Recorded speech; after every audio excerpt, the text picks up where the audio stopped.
ทั้งว่าเหมือนดังฟ้ากับดาวแต่ความจริงสองเฮาเหินห่างเป็นพันปีแสนมีบางสิ่งกั้นกันมีบางอย่างแยกเบ่งยิ่งฟื้นก็ยิ่งอ่อนแอสุดท้ายก็ต้องปล่อยวางหักนั้นยังงดงามเป็นต่างเพียงเฮาสองคนอย่าโทษฟ้าโทษฝนอย่าโทษวันเวลาในระหว่างสองเฮาคำว่าฮักเฮากับปัญหาอย่าฝืนให้เสียเวลาปล่อยให้โศกชะตาพาไป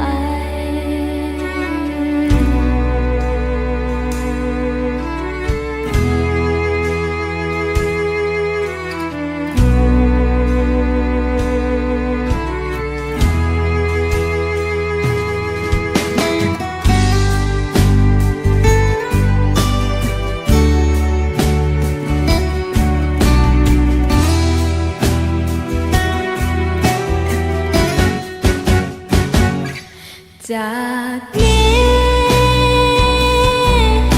ต้องเหมือนอยู่คนละโลกกันทั้งที่เฮาสองห่างกันแต่เพียงเอื้อมมืออยากไขว่คว้าเหนี่ยวโน้มถ่วงดึงเจ้าคืนมาเจ้าก็เหมือนดังสายลมพัดให้รู้สึกดีแล้วจากไป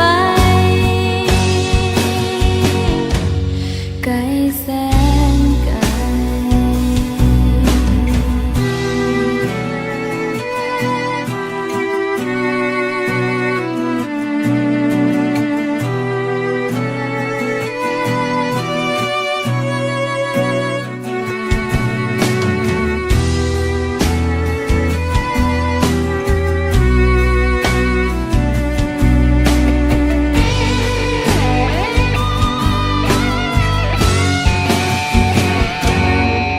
คอยจะขอ